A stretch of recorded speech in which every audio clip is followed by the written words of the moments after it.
Muy buenos días, feliz 29 de septiembre para todos los que podemos relacionarnos con el maíz. Felizmente comemos mucho maíz, soy una de ellas, me admito consumidora del maíz. Hoy es un gran día para poder festejar este encuentro que tenemos con el maíz y el trigo para poder disfrutar de los momentos más placenteros de la cocina mexicana, en donde hemos relacionado y activado la dicha de este alimento que es prodigioso para la cultura mexicana. El maíz, para los que no lo sepan, es patrimonio cultural y alimentario del pueblo de México, y la manera en que los mundos, el mundo de los pueblos originarios propició que toda esta planta se realizaran diversas celebraciones religiosas en torno del maíz. Septiembre es el último mes de la temporada húmeda en México y coincide con el periodo de las primeras cosechas, lo que indica el fin del ciclo agrícola anual. Muchas familias campesinas mexicanas acostumbran a cosechar los primeros elotes justamente este día, el 29 de septiembre, y dada esta tradición surge la iniciativa ciudadana de poder celebrar el Día Nacional del Maíz, que quedó establecida en la Ley Federal para el Fomento y la Protección del Maíz. Así, en el nombre de la Universidad Politécnica de Baja California, en nombre de nuestro rector, el maestro Jesús Esteban Castro Rojas, y de la secretaria académica, María de los Ángeles Murillo Flores, les doy la más cordial bienvenida a este Día Nacional del Maíz que celebramos en la Universidad Politécnica de Baja California. Vamos a dar inicio este día con la presentación muy importante que tenemos del Centro Internacional del Mejoramiento del Maíz y del Trigo del CIMMYT, el cual conozco personalmente, ya que fui texcocana muchos años y conviví mucho tiempo ahí en el CIMMYT, entre la escuela y compañeros. Y me da mucho gusto poder dar la bienvenida a Odio Silvanus, que está con nosotros. Odio, muchas gracias por recibir nuestra solicitud, aunque fue un poco apresurada, pero es fantástico que podamos contar con ustedes para conocer lo que desde el Centro de Investigación están haciendo con el maíz y toda esta cultura que estamos generando con esto. Bienvenido, Odio. Muchas gracias. Saludos desde ¿sí ven a mi pantalla? Sí. Saludos desde Texcoco, Estado de México. Soy el doctor Silvanus, yo soy el coordinador post cosecha y al nombre del Centro Internacional de Mejoramiento de Maíz y Trigo, les mando un cordial saludo a todos los compañeros que están en Baja California. Y me da mucho gusto estar aquí con ustedes en ese día para compartir un poco parte del trabajo que el CIMMYT está haciendo aquí en México. Y yo con mi compañero Leonardo Lugo, el maestro Leonardo Lugo del Hub Pacífico Norte, que después de mi presentación va a hablar un poco de cómo nosotros manejamos el maíz en el norte del país. Y bueno, si me permite, pues empiezo mi presentación. Hoy les voy a hablar un poco de cómo el CIMMYT está cultivando sistemas agroalimentarios sustentables aquí en México, ¿no? Bueno, por los que no saben, porque ya lo ha mencionado la compañera que estuvo aquí en Texcoco, el CIMMYT es el Centro Internacional de Mejoramiento de Maíz y Trigo. Y bueno, ha empezado sus actividades en fines de los años 40, pero en su forma actual como CIMMYT ha empezado desde el año 1960. Y bueno, por los que no saben, el CIMMYT ha sido al inicio de la Revolución Verde a través del trabajo del doctor Norman Borlaug, que es a quien se otorgó el Premio Nobel de la Paz en 1970, por su trabajo y por haber salvado millones de vidas, ¿no? Como decía el doctor Norman Borlaug, sin agricultura no hay paz. Y hablando de México, que es el país de origen del maíz, o bueno, según algunas fuentes, porque se considera que el maíz fue domesticado aquí en México. Entonces, pues es muy importante, ¿no? Dicen los mexicanos, o se dicen aquí, sin maíz no hay país, ¿no? Y bueno, y el Centro Internacional de Mejoramiento de Maíz y Trigo se dedica al mejoramiento del maíz y del trigo, que son dos de las tres principales, cultivos que los pueblos humanos ocupan en su dieta, ¿no? Y bueno, para ver un poco el alcance del trabajo de CIMMYT, pues 70% del trigo que se siembra en el mundo en desarrollo y 50% del trigo que se siembra en el mundo en desarrollo, pues está relacionado con materiales del CIMMYT. Pero el trabajo del CIMMYT va más allá del mejoramiento, ¿no? Al inicio fuimos mejoradores, pero somos mucho más que el mejoramiento y ahorita les voy a contar un poco del trabajo que hacemos aquí. Quiero mencionar que el CIMMYT es parte de una red de centros de investigadores, centros de investigación a nivel internacional que se ocupan de diferentes cultivos, ¿no? Decía que el maíz y el trigo es parte de los tres principales cultivos que nosotros humanos, que está presente en nuestra dieta, pero también el arroz, y pues existe el centro del arroz africano, que está basado en Costa de Marfil, ¿no? Podemos ver aquí, en África Occidental, o el arroz asiático, que está basado en el centro de IRI, si se llama, está en Filipinas, pero también hay el centro de la papa, ¿no? Que se llama CIT, y que está basado en Perú, pero también otros centros que se ocupan, por ejemplo, del trabajo en las áreas desérticas, o el trabajo sobre la biodiversidad, el mejoramiento del frijol, o en muchas otras plantas, ¿no? Entonces, somos 15 centros en todo el mundo y somos parte del Grupo Consultativo para la Investigación Agrícola Internacional, el CGIAR. Quiero mencionar que ahorita estamos en una transición en la que estamos pasando, que se llama el One CGIAR, es decir, que vamos a tener programas más integrados, porque es importante para nosotros ser integrados. No hay que considerar el cultivo de maíz por sí solo, hay que considerarle dentro de un sistema agrícola, porque estamos enfrentando un reto muy importante actualmente, ¿no? Ahorita somos un poco más de 7 billones de personas, y las proyecciones muestran que vamos a aumentar, vamos a ser entre 9 y 10 mil millones de personas para 2050. Y hay que nutrir toda esta gente, ¿no? Como decía el doctor Norman Borlaug, no hay agricultura sin paz. Pero ¿cómo podemos nutrir esta gente sin afectar al medio ambiente? Porque el cambio climático es una realidad. Es que no podemos discutir, o a la gente puede hablar de quién es responsable o no, pero de todo modo es una realidad que necesitamos enfrentar. Entonces, el reto que tenemos ahorita es de poder preservar la planeta, pero al mismo tiempo habrá que nutrir entre 9 y 10 mil millones de personas para 2050. ¿Cómo podemos hacer esto? Tomando en cuenta que la agricultura aporta 25% de las emisiones de gases de efecto invernadero, ¿no? Pero al mismo tiempo, hoy en día sabemos que el cambio climático está afectando la agricultura, ¿no?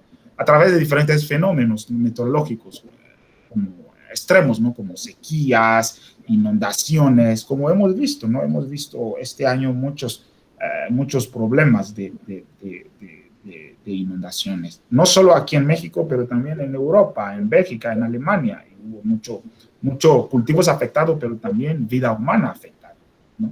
Y se está proyectando que a cada aumento de temperatura, pues va a reducir el rendimiento, ¿no? Mundial, ¿no? Se explica que, por ejemplo, a cada aumento de grado centígrado, pues corresponde una disminución de 6% del rendimiento de trigo y 7.4% del rendimiento del maíz. Por eso que es importante para nosotros cambiar de enfoque y pasar a sistemas agroalimentarios resilientes, ¿no?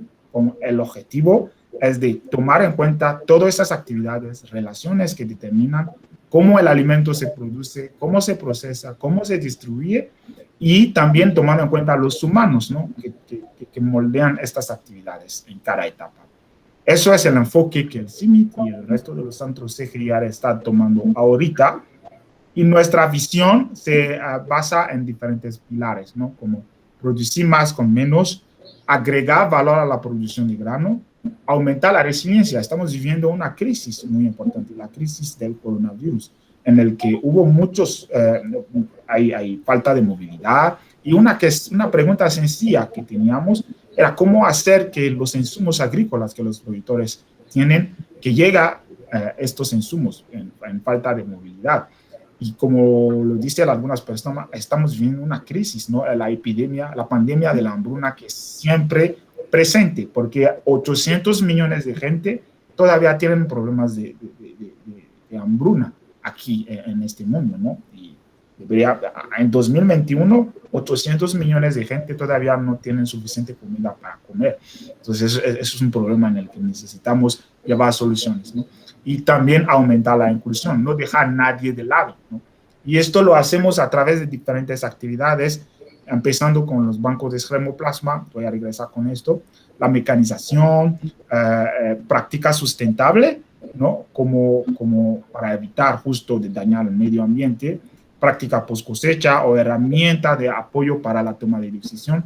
Todo esto vinculándonos con diferentes actores, ¿no? Como los gobiernos, los despachos de extensión, pero también universidades, como la Universidad Politécnica de Baja California.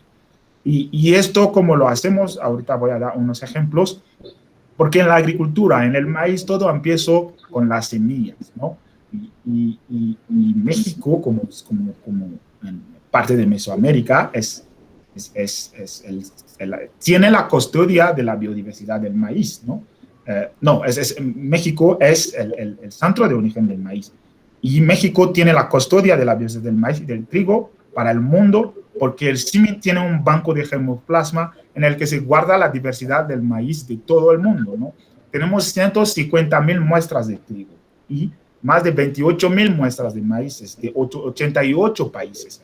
Y un tercer de estas muestras vienen de México, ¿no? Y recientemente se ha hecho el atlas molecular del maíz, por ejemplo, y nos dimos cuenta que, pues, 92% de esta diversidad genética no está aprovechado, ¿no? No está aprovechado, mientras que tenemos problemas de sequías y todo esto, pues esta biodiversidad puede servir para generar semillas más resilientes. O sea, podemos aprovecharle para desarrollar semillas que podamos utilizar para el bienestar de los productores. Y esto ya lo estamos haciendo aquí en México, no significa que hemos hecho todo recientemente. Eso es una mapa de 2019. Estaba buscando si había empresa de Baja California, pero no vi que habrá. Pero esto no significa que no podemos tenerlo en el futuro. Es decir, que el CIMMYT, a través de este desarrollo, porque nosotros somos un centro sin fines de lucro, ¿no? No podemos vender, vendemos conocimiento, compartimos conocimiento, ¿no? Y esto lo hacemos fortaleciendo las empresas semilleras nacionales, ¿no? Más de 70 empresas a nivel nacional, y lo que estamos haciendo es que colaboramos con ellos, desarrollamos semillas, le pasamos las semillas, ellos también hacen investigación, compartimos datos, todo esto para tener semillas que sean útiles, ¿no? Que podamos usar en las zonas desérticas. Pero todo esto requiere un trabajo con diferentes actores, con diferentes intereses. ¿Cómo lo hacemos? Pues lo hacemos a través de lo que nosotros hacemos, los nodos de innovación o hub. ¿Qué es el hub? El hub es un conjunto de actores en una agroecología específica que buscan llevar la innovación a estos actores y evitar asimetría, o sea, cerrar asimetrías de información. El hub está constituido de diferentes actores, como decía, gobiernos, despachos, universidades, agentes de cambio. Y lo que hacemos es que a través de plataformas de investigación, módulos demostrativos y áreas de extensión, queremos generar impactos, pero intercambiando la información. Es muy importante. Y en México tenemos diferentes tipos de tenemos 10 10 herbs, 12 herbs, 10 completamente desarrollados, 2 en innovación. Y justo Baja California es parte del hub Pacífico Norte. Ahorita Leonardo va a explicar un poco el trabajo de cómo se puede aumentar la productividad en el hub Pacífico Norte. Pero quiero mencionar que tenemos una red de plataformas de investigación a nivel nacional con más de 1,000 módulos demostrativos y más de 3,000 áreas de estación por 1 millón de hectáreas de adopción de por lo menos una innovación. Pero, ¿qué es una plataforma? Sabemos que en cada zona hay diferentes retos, ¿no? Puede ser que el reto aquí es un problema de sequía, puede ser que estamos en un área desértica, puede ser que tengamos un problema de plaga, depende mucho de dónde estamos, ¿no? Entonces, en una plataforma lo que hacemos es que hacemos investigación científica basado en las condiciones de los productores para desarrollar recomendaciones, ¿no?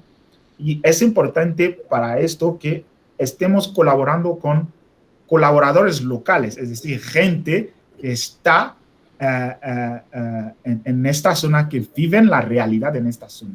Entonces, basado en un diagnóstico local, lo que buscamos es de resolver los problemas que nos indican los productores. Y obvio, es a través de un diagnóstico participativo. Entonces, si los productores locales siembran maíces criollos, pues no vamos a cambiar esos maíz criollos a maíces híbridos. Vamos a tratar de mejorar el sistema con lo que los productores hacen, con sus intereses, ¿no?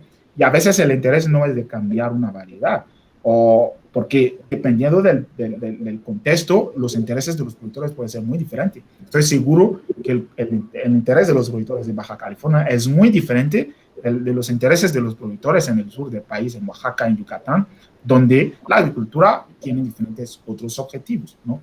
Y es muy importante para nosotros tomar en cuenta este parámetros, ¿no?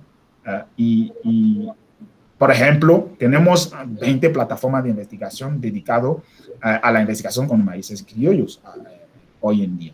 Y bueno, pero esta investigación está basada en principios generales y nosotros hemos optado por la agricultura de conservación. ¿Qué es la agricultura de conservación? Pues es una de las prácticas sustentables que permite justo luchar contra los fenómenos, adaptarnos al cambio climático, y está basado en 3 pilares muy sencillos, ¿no? Que son dejar el residuo, rotación de cultivo y mínimo movimiento del suelo.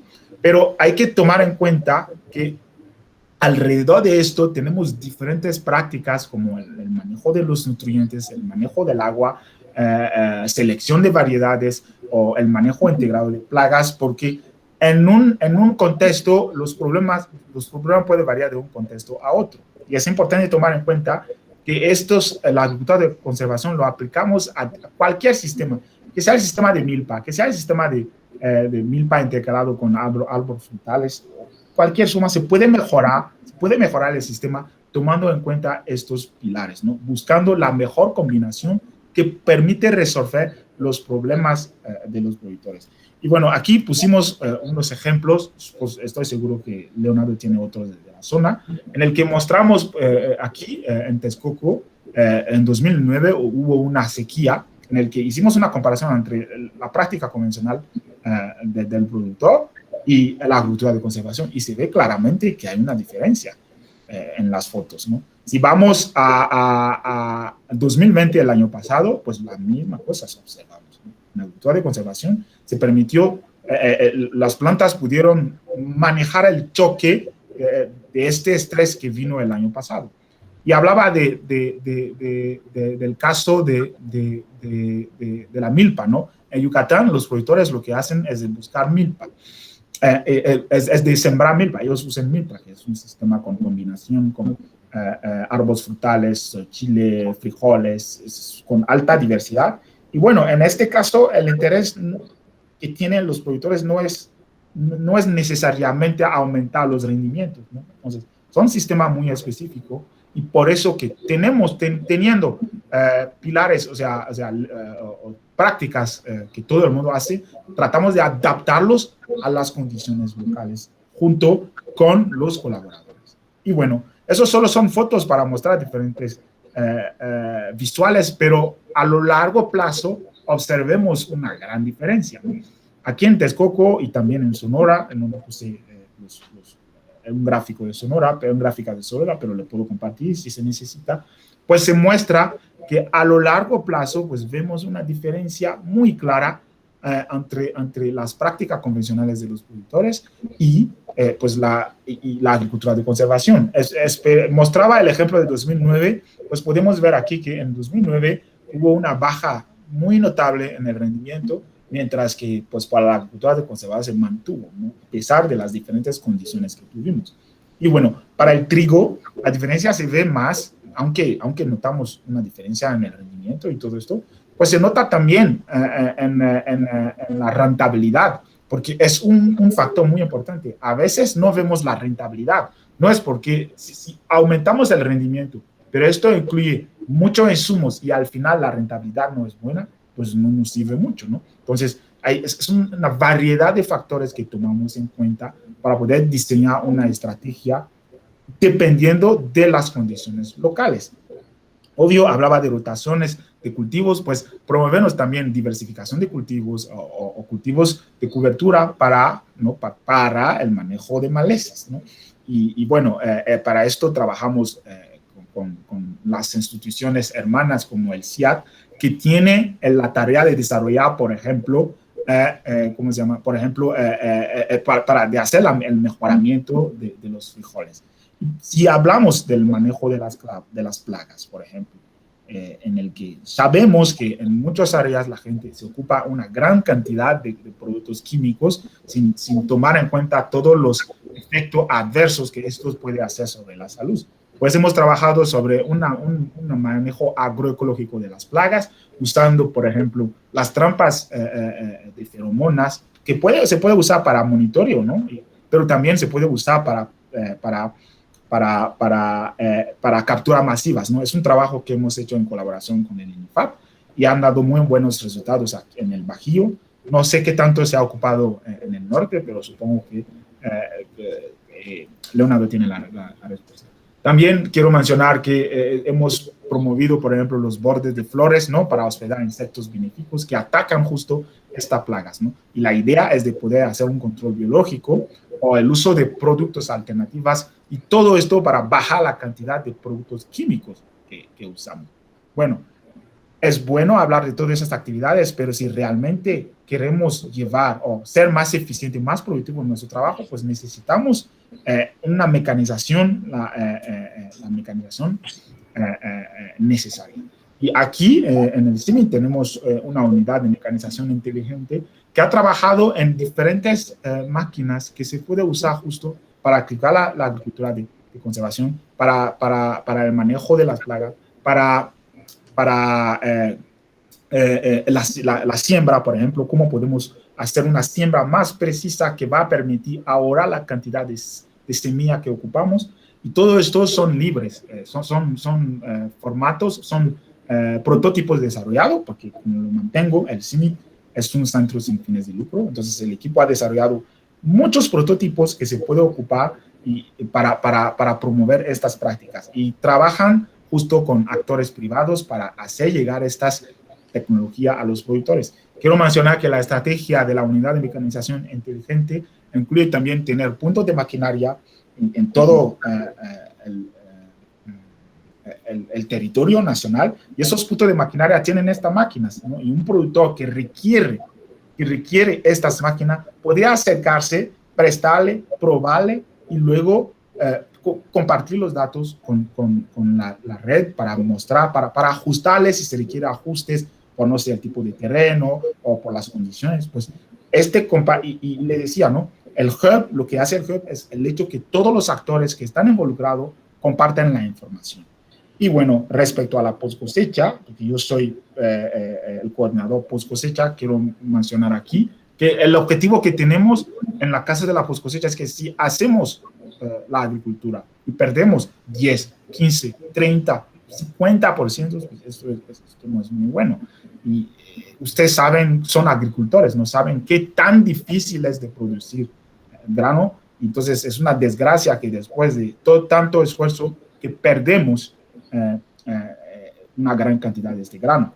El trabajo del CIMMYT ahorita está más enfocado en los pequeños productores. Hemos trabajado con los grandes productores, pero más sobre el esquema de cómo reducir, cómo prevenir las micotoxinas y las aflatoxinas que son cancerígenos, ¿no? Y que pueden hacer castigar al precio del grano. Entonces, el trabajo de post cosecha hemos buscado soluciones sencillas a pequeña escala que los productores podrían usar para evitar, ¿no? Para evitar las pérdidas. Les puedo mostrar, por ejemplo, el ejemplo de esta pequeña, es un desgranador 3D y no cuesta mucho dinero, creo que cuesta 60 pesos. Y este desgranador que se ha hecho con impresora 3D lo podemos usar para evitar justo que el grano se rompe y evitar las pérdidas, ¿no? Y ya tenemos un colaborador privado que está vendiendo este dispositivo aquí. O otro ejemplo de algo que nos ha desarrollado el equipo de maquinaria en conjunto con el equipo de post cosecha es la bicicleta desgranadora, porque lo que queremos aquí es de poder acelerar el proceso de desgrane sin afectar a la calidad del grano. Entonces, teniendo estos prototipos, lo que queremos es de capacitar a los herreros a niveles locales para que ellos puedan reducir estos prototipos y poder hacerle llegar a los productores. Respecto a la post cosecha, solo pongo aquí el ejemplo de los pequeños productores, pero hemos trabajado sobre las tecnologías genéticas y queremos hacer llegar esta tecnología a los productores. Pero como decía, nosotros somos un santuario sin fines de lucro. Para poder lograr esto necesitamos colaboración con el sector privado. ¿Y cómo podemos hacer para que estas tecnologías estén disponibles en los pueblitos más lejanos que existen? Esto es muy importante y estamos trabajando en eso. Quiero mencionar también que el rol de las mujeres en las actividades post cosecha, las mujeres son una primera fuerza en estas actividades, así que cómo podemos diseñar estrategia para más inclusivo, para justo que estén participando a nuestras capacitaciones o estén parte de la red de innovación? Es una gran pregunta que estamos tratando de responder. Y bueno, para terminar, quiero mencionar que todos esos trabajos que tenemos genera una gran cantidad de datos, ¿no? Entonces, estos datos que estamos colectando son bastante, ¿cómo lo podemos manejar para justo llevar la información a todos los participantes, ¿no? El que tiene los datos tiene el poder, ¿no? Google, por ejemplo, tiene datos sobre todos nosotros que estamos aquí y entonces Google ya se volvió casi el dueño del mundo, porque Google sabe muchas cosas de ustedes sin que nosotros sepamos, sabe muchas cosas de nosotros sin que nosotros sabemos qué. Entonces, en este proceso lo que tratamos de hacer es de colectar los datos con nuestra red de colaboradores, le tratamos estos datos, generamos recomendaciones y regresamos estos datos a la red de colaboradores para que ellos los ocupan para desarrollar recomendaciones adaptadas al contexto. También quiero mencionar que este manejo de datos ofrece a los diferentes actores, los donantes, los gobiernos, un dashboard que permite, por ejemplo, seguir diferentes indicadores de sustentabilidad o podemos ir viendo en tiempo real cómo el rendimiento está mejorándose dependiendo del trabajo que tenemos en una zona. Bueno, quiero terminar explicando que todo este trabajo ha sido posible gracias a diferentes colaboradores y donantes a nivel nacional, pero también a nivel internacional, y les agradecemos mucho por esta colaboración. Muchas gracias y por su atención, y si tienen preguntas, con mucho gusto voy a tratar de responder. Qué interesante. Muchas gracias, Silvanus. Es muy interesante lo que están haciendo en Texcoco y nos da mucho gusto poder compartir con ustedes esta información. Silvanus Odio es coordinador post cosecha del CIMMYT, perdón que no lo presenté al principio, pero mil disculpas. Pero, ¿tienen alguna duda para poder, entonces, si no, continuar con Leonardo? Creo que hay mucho de tecnología que desde la Universidad Politécnica podemos generar y que quizá lo tengamos fuera de de vista, pero es muy interesante su exposición. Muchas gracias, Silvanos. Gracias. ¿Sí? ¿Hay alguien que tenga alguna pregunta con respecto a la labor que hace el CIMIC? Bueno, parece que no. Ok, entonces sí, están despertando, perdón, es muy temprano. No, está bien. Baja California. Vamos a continuar entonces con Leonardo Lugo Gaxiola, es ingeniero en biosistemas por el Instituto Tecnológico de Sonora, el ITSON. Se acreditó como técnico certificado del CIMIC y muchas gracias, Ashley, que quedó todo muy claro su exposición de Silvanos. Muchas gracias. Entonces, Leonardo Lugo es técnico certificado por el CIMIC y así como también cuenta con una especialización de fertilidad de suelos de esta misma institución. Actualmente es coordinador del HUB en Sinaloa, en el CIMIC, donde su principal campo de expertise es el desarrollo de trabajos del campo con riego tecnificado y nutrición vegetal, enfocados en la alta productividad de los cultivos de grano. Bienvenido, Leonardo, a estas tierras áridas del Pacífico. Buenos días. ¿Cómo estás? Buenos días. Conozco bien por allá. Perfecto, mira, qué gusto. Entonces sabes de los desiertos en los que te estamos hablando. Y de los calores también. ya estamos frescos a 31 grados, gracias. Acá igual. Bueno, entonces está perfecto. ¿Ya logran ver mi pantalla? Ya, falta nada más que esté en presentación completa y listo. Bueno. Creo que hay algunos... Déjame ver. Listo. Perfecto, se ve. Adelante. Pues buenos días.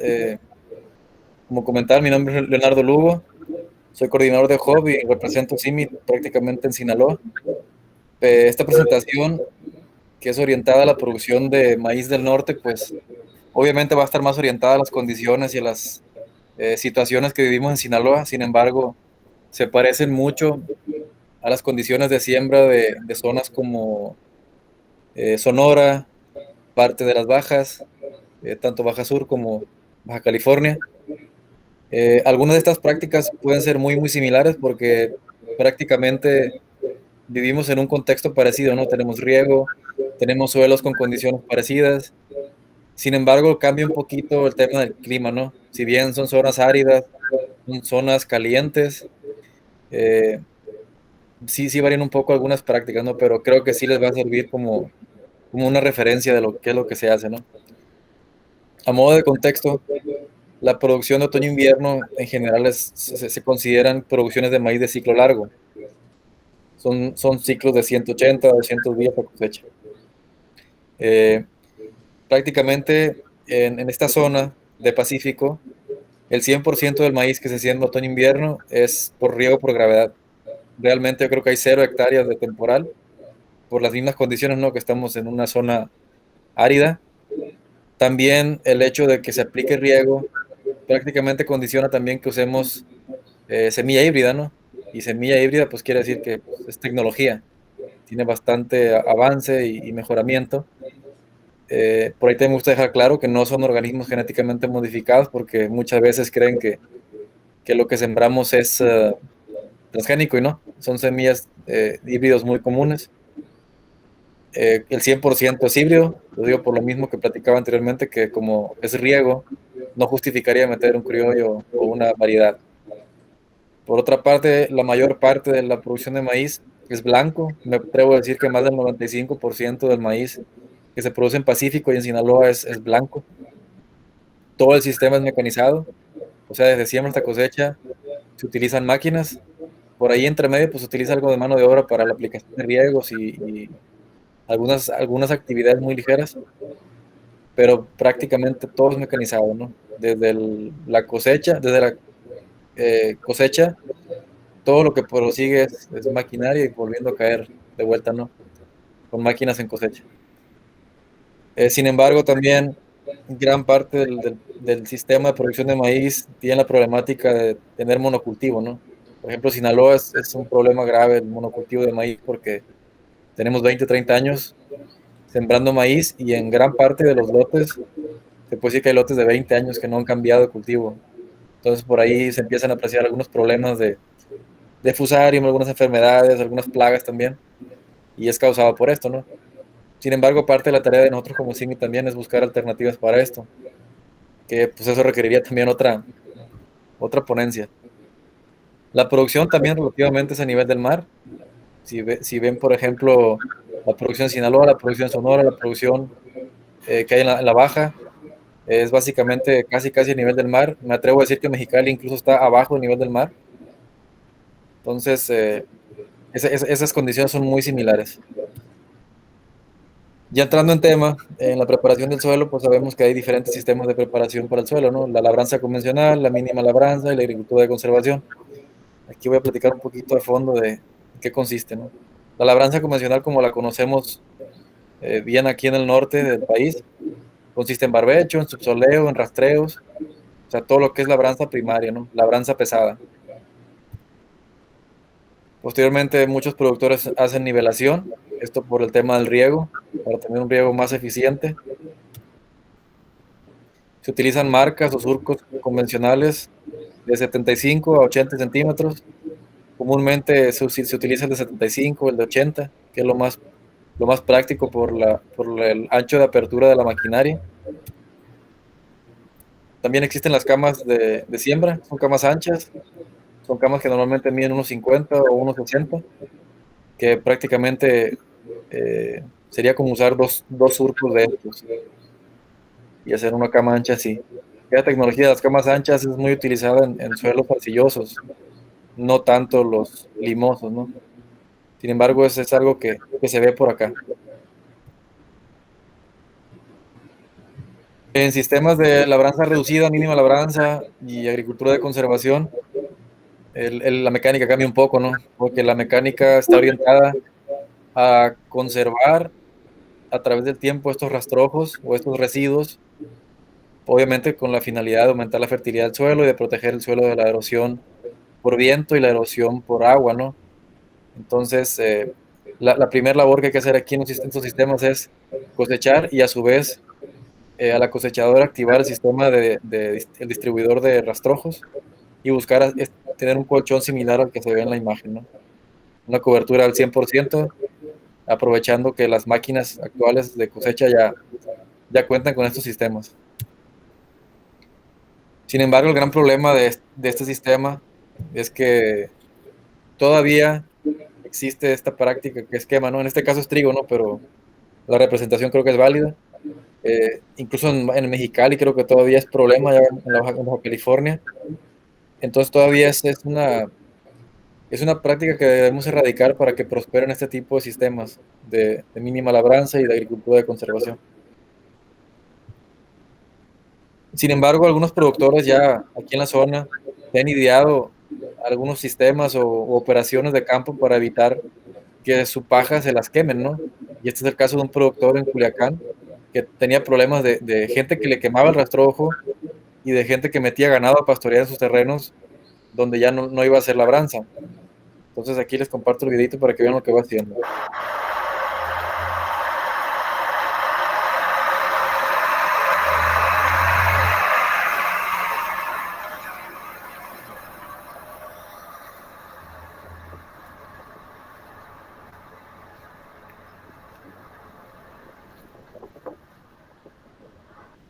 Si logran apreciar, ahí lo que va haciendo va reviviendo las camas por donde va el pisado del tractor. Entonces, al levantar tierra, esa misma tierra tapa la paja y desde ese momento ya no es atractivo para la gente que va a pastorear. Y en segunda, aunque quieran quemar ahí con cerillo o con lo que quieran poner, no va a arder en completo el campo, ¿no? Ya ardería por manchones o por montones de paja. Entonces es una práctica común, una práctica sencilla que encontraron los productores y ayuda mucho a conservar el rastrojo. Posteriormente de esta labor se viene el verano y se vienen las lluvias y el suelo se ve así. ¿Por qué? Porque la misma intensidad de las lluvias, toda esa tierra que levantó el equipo, la asienta de vuelta hacia los fondos de los surcos. Entonces ya queda de vuelta el suelo cubierto de paja y queda sentada la paja de vuelta en suelo, evitando los problemas de quemado y de pastoreo. Posteriormente el productor también decide si va a desbarar o desmenuzar o desbrozar o hacer pedacitos estos rastrojos. Esto básicamente se hace por una costumbre que es muchas veces estética, porque no es obligatorio, pero en muchas ocasiones sí aporta a que el productor se le facilite su operación, más que nada en la siembra y en la fertilización, como lo verán más adelante. En sistemas de agricultura de conservación, la fertilización presiembra se hace así. Ya ven que ahorita explicamos el tractor que iba levantando las camas, después cómo la lluvia sentaba toda esa tierra y quedaba el suelo listo.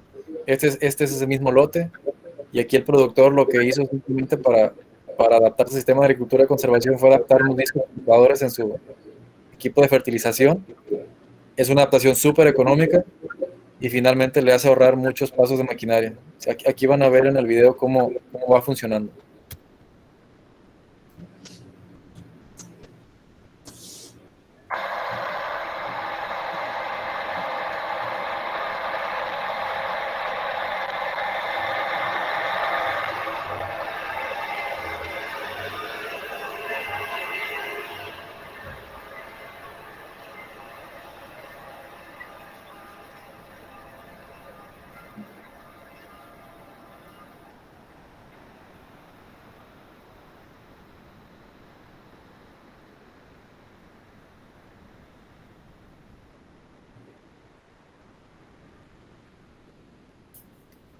Ahí solo falta ya hacer el riego de asiento que llamamos para germinar y sembrar sobre las mismas rayas que hizo el equipo de fertilización.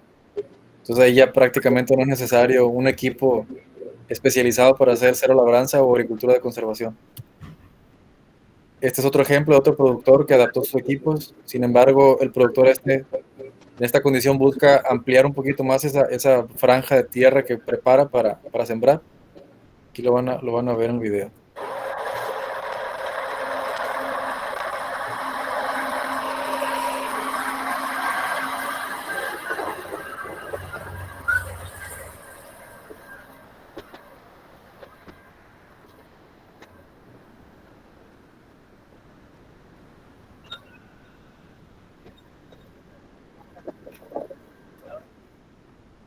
Si ven, son equipos que están adaptados con muy poco dinero, pues prácticamente el productor no requiere de una inversión alta para entrar en el sistema, y esto le ahorra bastantes costos y también hace bastantes mejorías al suelo.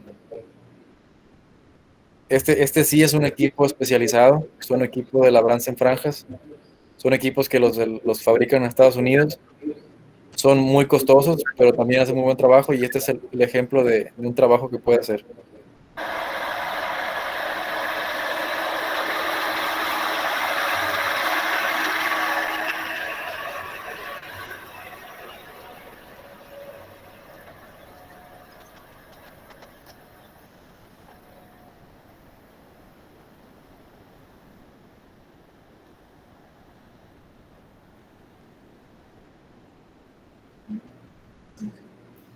El principio de estos tres equipos es el mismo, es dejar una franja ancha de suelo, ya liberada de paja y ya aflojada el suelo para posteriormente sembrar con una sembradora convencional. En el proceso de siembra les voy a mostrar cómo es que se hace ese paso. Para temas de siembra en la práctica se utiliza 100% semilla híbrida, como les comenté en el contexto. Prácticamente todos los productores usan sembradoras neumáticas. ¿Por qué? Porque la siembra de maíz, por el costo de la semilla, requiere que la siembra sea precisa en espaciamiento y precisa en densidad. Entonces el productor requiere que sus semillas queden bien espaciadas, que esas semillas sean realmente las que él quiere aplicar en el terreno. Entonces básicamente la sembradora neumática es muy común y justifica su inversión en esta zona. Y yo creo que en todas las zonas productoras de maíz con riego. El tema de siembra para agricultura de conservación puede ser en un paso, que es siembra directa. Les mostraré un video posteriormente. Y dos pasos para agricultura de conservación, como vimos ahorita, ¿no? Un paso donde van fertilizando y posteriormente se va a sembrar. Las siembras comúnmente se hacen en seco, perdón, en húmedo, pero también se hacen en seco. pero lo que más predomina es siembra en húmedo. Creo que en el Valle de Mexicali lo más común son las siembras en seco para trigo. Entonces ya tienen más o menos una idea de en qué consiste. La siembra en húmedo sería al revés, sería primero mojar, después sembrar. Y esto es para el caso de maíz. Las características de la genética que se utiliza o las características que se busca para tener un buen híbrido es que sea una mezcla de materiales con genética tropical y templada. Hay en diferentes proporciones, entonces funciona bien porque les da diferentes características necesarias para adaptarse en Sinaloa, ¿no? Y no en Sinaloa nada más, Sonora, Baja, que tienen un clima muy particular, porque al arranque de sus etapas vegetativas el cultivo tiene clima fresco, pero en en su etapa reproductiva, llenado de grano, ya les toca un clima medio hostil en temas de calor. Estamos hablando de temperaturas arriba de 30 grados. Entonces, todos estos tipos de materiales de maíz deben tener una cierta mezcla de genética tropical contemplada para que se adapte bien a la zona. La mayor parte de estos híbridos son intermedios, mayormente. Son híbridos de 180, 190 días a cosecha en condiciones Sinaloa. Cuentan con hojas semierectas y erectas. Esto en particular lleva 20, 25 años de mejoramiento y parece que la tendencia es hacia allá para tener un mejor aprovechamiento de la luz. Todos los híbridos también se busca que tengan una buena cobertura de mazorca, esto para protegerlo del ataque de plagas en el momento de llenado de grano o de fructificación. También se busca que la altura de la mazorca no sea muy alta, o sea, estamos hablando de que no pase de 2 metros la mazorca respecto al piso. Esto es para tolerar problemas de acames, ¿no? Para que el centro de gravedad de la planta sea más bajo.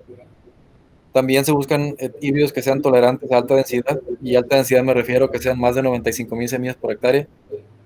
Estos híbridos se busca que tengan tallos gruesos. ¿Por qué? Porque tienen que tolerar la alta densidad y tienen que tolerar que no se caigan las plantas, ¿no? O sea, el tema de acames.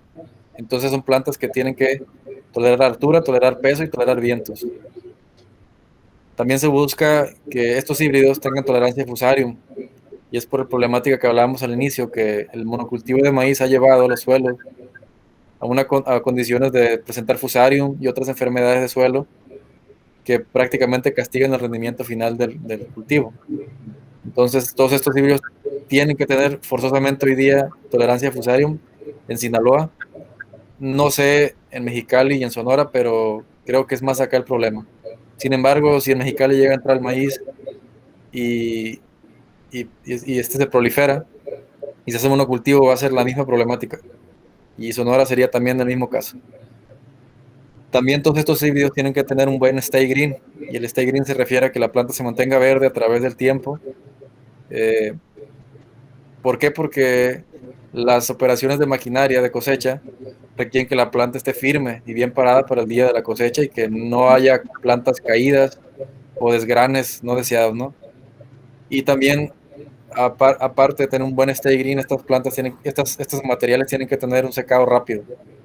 Secado rápido, estamos hablando de 30, 35 días después de madurez fisiológica, para no tener expuesto el maíz a las lluvias de verano que empiezan en esta zona como en junio, julio. Caso Sonora es igual. Mexicali creo que no tiene el problema ese, pero sí se busca tener este secado rápido para este mismo tema, ¿no? De evitar que caigan en temporadas de lluvias. Regresando a la siembra, esta es una siembra de precisión con discos cortadores de una sembradora que se adaptó en CIMIT. Aquí se los comparto.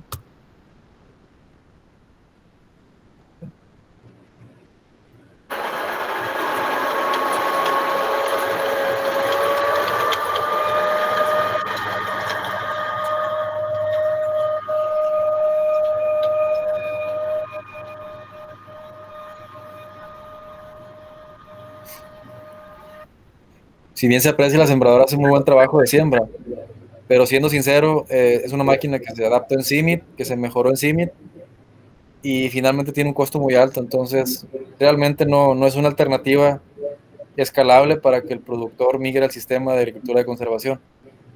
Entonces nos hemos ideado cosas como esto, ¿no? Que es el sistema de 2 pasos que mencionaba anteriormente, donde se fertiliza primero Se abre una rayita de siembra y posteriormente se siembra con la sembradora convencional que cuenta el productor, sin ninguna adaptación, y se logra tener esto.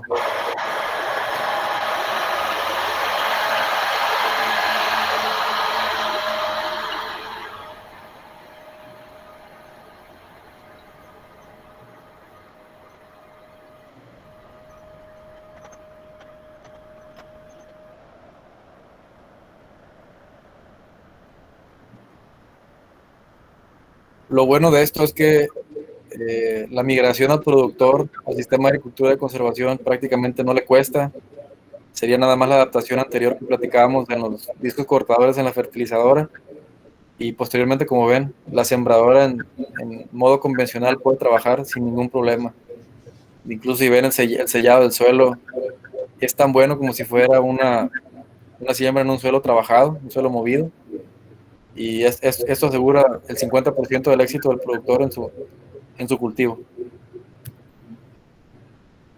Esto ya sería lo que hay de punta, es una sembradora de siembra directa, es un solo paso. ¿Por qué? Porque en ese mismo paso fertiliza y siembra.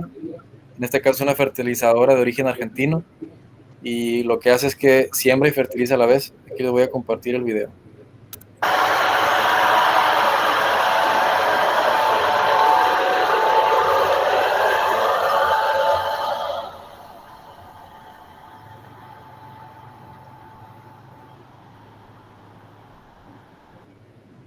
Si bien la máquina funciona de manera espectacular, pero el problema que tiene es que cuesta como 3 o 4 veces más que una sembradora convencional.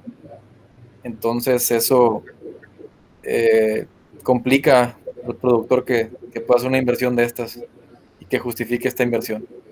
Entonces promovemos más el segundo sistema, donde simplemente son adaptaciones de discos en equipo fertilizador y utilizando la sembradora convencional. Esto es para dejar claro que realmente existen opciones en el mercado, opciones comerciales, pero no nos podemos limitar a eso. También se pueden hacer adaptaciones y el trabajo también queda espectacular en temas de siembra. Hablando de profundidad de siembra, la recomendación es de 5 a 6 centímetros.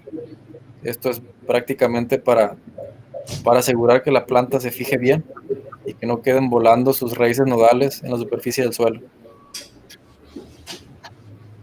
La densidad recomendada en ambientes de alto potencial, que son de más de 15 toneladas por hectárea, recomendamos de 100 a 120 mil semillas por hectárea. En ambientes de mediano potencial, que es de 12 a 15 toneladas por hectárea, recomendamos de 90 a 105 mil. Y en ambientes de bajo potencial, que realmente de 9 a 12 toneladas no es poquito, pero aquí se considera bajo potencial ese rendimiento, de 85 a 100 mil semillas por hectárea basta. Es muy común que en suelos arcillosos en esta zona se pise después de siembra con tractor o con moto. Esto para asegurar que la semilla tenga buen contacto con el suelo. Sin embargo, esas actividades pues sí merman un poco la germinación, pero aseguran que las semillas nazcan con mucho vigor, las que logran nacer. Estamos hablando de una pérdida a lo mejor de un 15 o un 20% de la semilla en su peor caso. Pero son prácticas muy comunes en los suelos que tienen arcilla. El otro efecto que también hay que valorar es que no por poner más semilla van a estar mejor las plantas y van a rendir más. Aquí está el claro ejemplo. Como con 79 mil plantas por hectárea es bastante más grande el tallo y bastante más grande la raíz que una densidad de 111 mil plantas por hectárea. Entonces son cosas a valorar porque también la semilla es muy costosa y el hecho de ahorrarte 30 mil semillas es bastante dinero por hectárea. El riego comúnmente es por gravedad en los sistemas de sifón, que es el más común. Después el de melgas, que le llaman curvas de nivel o curveado. Y también está la opción de cuadros, ¿no? Que es parecido al de curveado, pero simplemente se hacen cuadros en terrenos nivelados. Y el menos común, que es riego por goteo, y ese ya es presurizado totalmente. Así es como se ve un riego de asiento, que llamamos el riego de germinación. Ahí ya se cortó. Se moja el suelo, se esperan de 2 a 3 semanas para hacer la siembra. Es un riego de asiento en agricultura de conservación. Si ven, ahí está completamente el 100% del rastrojo en la superficie. Dentro de las condiciones de riego, en el caso de los sifones, el productor tiene que jugar con la configuración de los sifones. ¿Por qué? Porque puede variar mucho la pendiente, puede variar mucho el tirado del riego, o sea, la distancia que mide la tirada de riego. Pues aquí el productor tiene que jugar con sus caudales y tiene que jugar con sus sifones para tener un riego lo más eficientemente posible. Como es el caso de esa foto, ¿no? Que el productor se está jugando de 2 a 3 sifones por surco. Es el riego por tablas o en cuadros que hablábamos.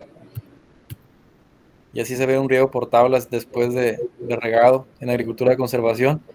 Podríamos creer que la inundación va a hacer que el rastrojo se levante y se vaya, pero no. El rastrojo finalmente, al romper los cuadros, se asienta y queda totalmente sentado en el suelo. Este es el riego por melgas en un sistema convencional. Esto es muy común a lo que tienen en Mexicali. Esto aquí predomina en suelos de limo, que no son la mayoría, son suelos de aluvión. Son melgas que tienen que borrarse después de un riego para rastrear y luego sembrar. Así normalmente se ven esas mismas melgas cuando ya se va a regar, entonces se llenan, se rompen. Creo que es el mismo caso para ustedes allá con trigo. Y pues así se ve prácticamente un campo de maíz que le hacen estas curvas de nivel por estas melgas.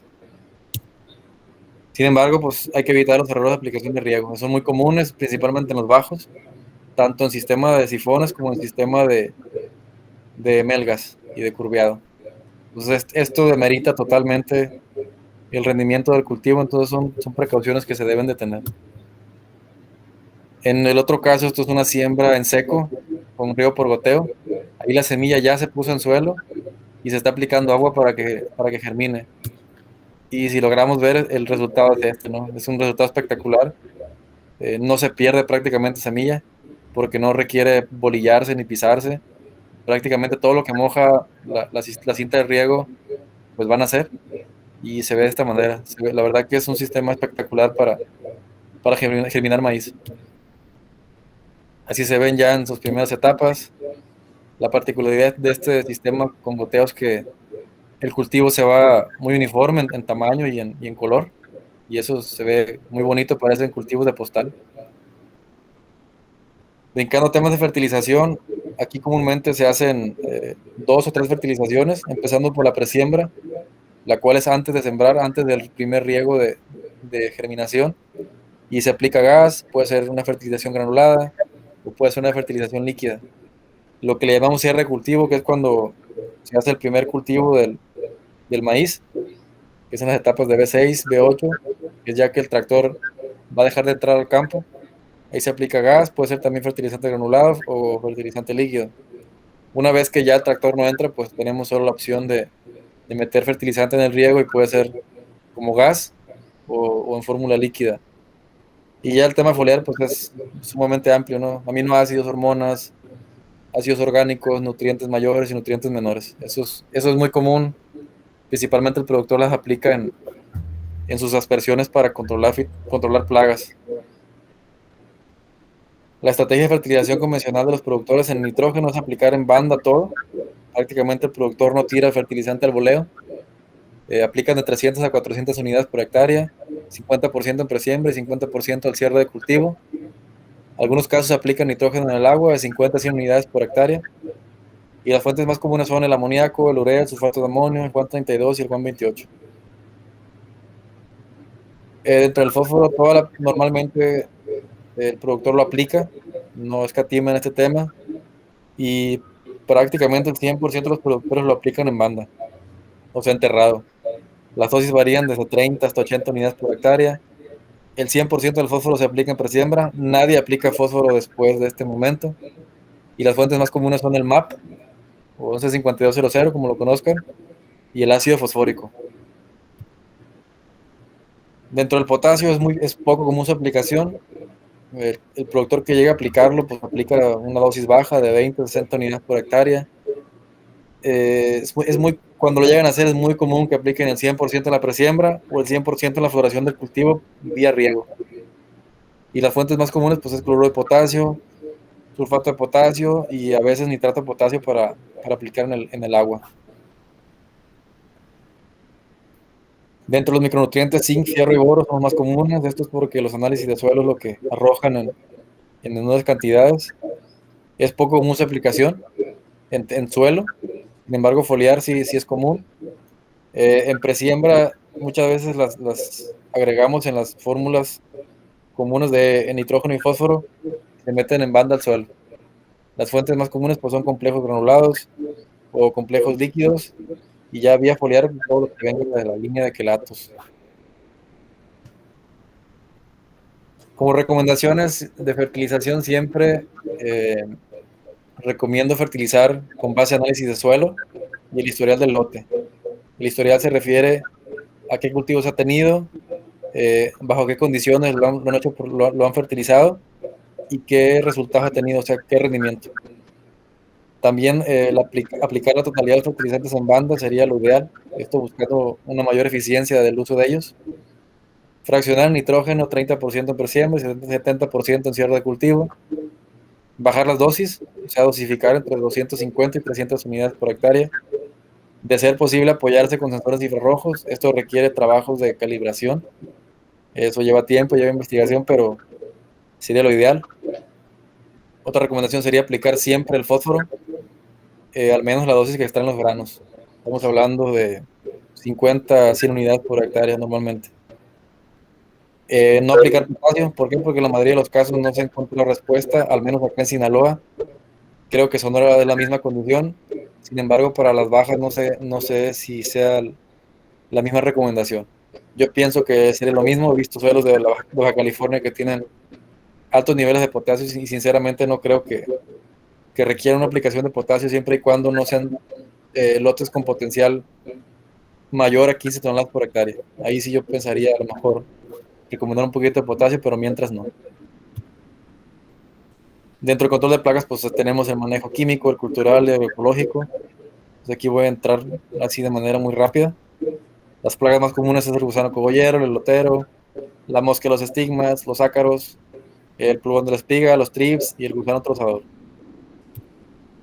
Voy a nomás hacer un poquito de pausa en la plaga más importante o la más común, que es el gusano cogollero, y su control químico, ¿no? Su control químico se hace comúnmente en sistemas convencionales con insecticidas de alto impacto, que son nada más de contacto. Entonces ahí podemos ver algunos de los ingredientes activos que se utilizan para su control. Por el lado del control químico también, pero con insecticidas de bajo impacto, que básicamente son insecticidas que tienen mayor trabajo por ingestión. Están todas las moléculas que ven abajo, ¿no? Algunas son más costosas que las convencionales, otras cuestan lo mismo, ya en costo por hectárea, pero sí es un mecanismo diferente. Sin embargo, a mí me gusta mucho más el control que tienen estas, ¿no? Porque aplicando antes de que el gusano sea un problema, tienen un control espectacular y mantienen de cierta manera una parte de la fauna benéfica que puede ser control y regular poblaciones de plaga en el futuro. Por otro lado, para gusano elotero se presenta básicamente de las pigas y adelante. Entonces, toda la recomendación siempre es aplicación aérea con insecticida de contacto. Para la mosca de los estigmas es lo mismo. Es una mosca que empieza a dar problemas una vez que el cultivo poliniza. Entonces, la recomendación es lo mismo, aplicación aérea con un insecticida de contacto. Para ácaro puede ser aérea, también puede ser por tierra, y puede ser un insecticida de contacto o de ingestión. Estos no se presentan tan común, pero sí en algunos casos aislados salen y hay que combatirlos. Casi siempre con un manejo preventivo se tiene control de esto. El pulgón de la espiga también es una plaga poco común, pero a veces muy focalizado en ciertos híbridos aparece, y su control químico es totalmente con aplicación aérea, ya sea insecticida de contacto o de ingestión. Los trips igualmente es un problemón, algunos años como este año que pasó, y su control es una aplicación también insecticida por contacto o ingestión. Gusano trozador, pues sabemos que es una plaga que hay que atender en presiembra de manera preventiva, y eso puede ser con tratamiento de semilla con insecticida y algunas otras labores de mantener el lote limpio de malezas para no tener problemas de ella. El manejo de las malezas puede ser mecánico con labranza o escardas, y el químico con herbicidas spray post-emergentes. Voy a hablar un poquito de los herbicidas. Los no selectivos que se aplican en verano básicamente es glifosato y paraquat. Los que están en asterisco no se utilizan tan comúnmente. Herbicidas postemergentes se utilizan todos estos. Igualmente los que tienen asterisco no son tan comunes, sin embargo también se consideran. Y estos prácticamente son herbicidas, que controlan hojas anchas, que realmente es el problema más grande de malezas que puede haber en esta zona. Para las hojas angostas, que son zacastes y pastos, están estas opciones. Todos tienen la particularidad que también tienen cierto control sobre malezas de hoja ancha, pero estos herbicidas no son tan comunes ni se utilizan tanto por el tema del costo. Son herbicidas costosos, entonces el productor siempre evita tener problemas de hojas angostas para no tener que incurrir en este tipo de inversión. Los herbicidas preemergentes son muy comunes en las siembras en seco o en las siembras con riego por goteo. Ahí se utiliza, por ejemplo, muy comúnmente atracina y acetoclor o S-metolaclor, que son los más comunes para controlar hojas anchas y angostas en algunos casos. De igual manera la pendimetalina, que es tan asterisco ahí, no es tan común, pero el resto sí es común para siembras en seco, principalmente con riego por goteo.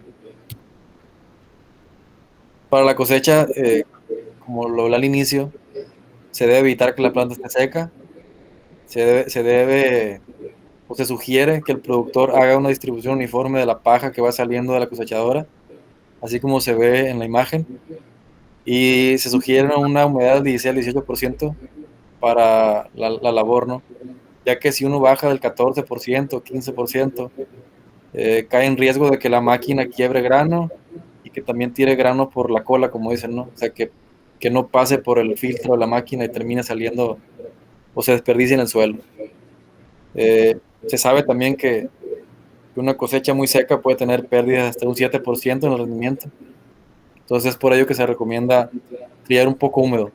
Ya un 16% de humedad permite que se haga una buena calidad de cosecha. Gracias por su atención. El tema es muy, muy largo como para platicarlo a fondo todo en una sola sesión tan corta, pero estoy abierto a dudas, preguntas o comentarios. Les dejo mi contacto también de correo y teléfono en caso de que si alguien está interesado o requiere un poco de orientación en temas de producción de maíz aquí en la zona del hub. Pues por mi parte es todo. No sé si haya alguna otra pregunta. Muchas gracias, ingeniero Lugo. Es muy interesante todo esto que podemos ver, sobre todo diversificando el enfoque que tenemos desde la academia, ¿no? Más allá de la industria, que a veces nos enfocamos mucho a la industria y nos olvidamos de que tenemos un campo impresionante en los ejidos y en el Valle de Mexicali, que podemos estar aprovechando esto y a veces perdemos de foco esto. Muchas gracias, ingeniero. ¿Hay alguien que tenga alguna pregunta, algún comentario al respecto de lo que hemos visto en este momento? Yo estoy impresionada. Déjenme, si no hay más comentarios, déjenme compartir antes. Muchas gracias, maestra. En nombre de nuestro rector, el maestro Jesús Esteban Castro Rojas, darle el reconocimiento y constancia al doctor Silvano y al ingeniero Lugo por su participación, que ha sido de verdad sorprendente y muy interesante lo que nos han compartido. Y al texto dice: la Universidad Politécnica de Baja California otorga la presente constancia al doctor Silvanus Ockhoff por su asistencia a la conferencia El manejo del cultivo del maíz para condiciones de otoño-invierno, impartida en el marco del Día Nacional del Maíz, Mexicali, Baja California, 28 de septiembre del 2001, lo hicimos un día antes, gracias. Pero para ser presente de toda esta participación, les damos muchas gracias. Déjenme compartir también el reconocimiento de la constancia del ingeniero Lugo. Ha sido muy interesante. Esperemos poder seguir en contacto con ustedes. Sí, muchas gracias por la invitación. Y bueno, esperemos que pronto podamos trabajar juntos. Nosotros estamos a la disposición. Quiero mencionar que Leonardo y el equipo del Hub Pacífico Norte lidera el trabajo en el Pacífico Norte, pero los expertos están basando aquí de fertilización, de agronomía, de diversificación de cultivos y también, pues, por mi parte, post cosecha, pero el trabajo lo hacemos conjuntos, ¿no? Entonces, con mucho gusto podemos revisar cómo podemos trabajar juntos sin problema. Muchas gracias. Muchas gracias, Silvano. Sobre todo, si nos regalan cámara para tomar una fotografía y ya despedirnos. Es que estoy tratando de activar mi cámara, pero no lo puedo. O sea, quizás déjame quitar y regresar. Sí, no hay problema. Yo tenía una duda, ingeniero Lugo.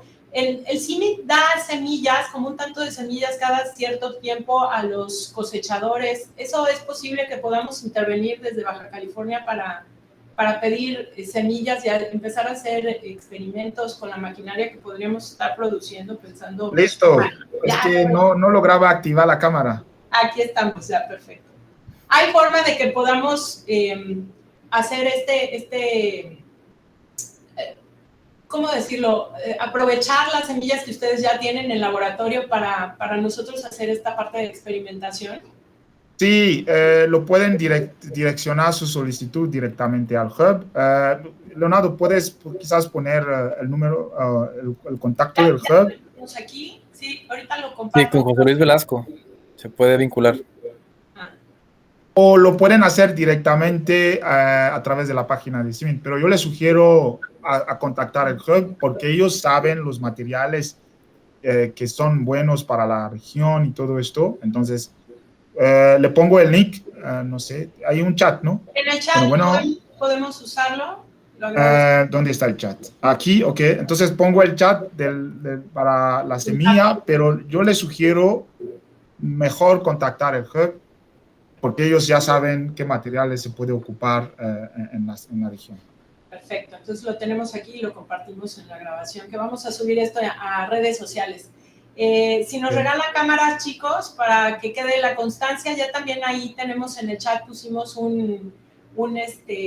la liga para que puedan sacar sus constancias de que estuvieron con nosotros y poder compartir el momento. Ok, están abriendo sus cámaras, como si Colgate nos patrocinara, entonces regalamos una sonrisa. Exacto, qué bonito. Una sonrisa Colgate y entonces nos podemos ver súper contentos con esta sesión que ha sido súper maravillosa y muy aportadora. Muchas gracias, saludos desde el hombro de la República Mexicana. Un saludo grande a mi corazón Texcoco. Muchas gracias.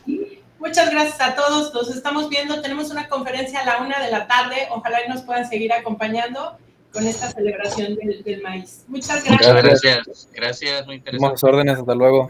Hasta luego. Hasta luego. Un abrazo a todos.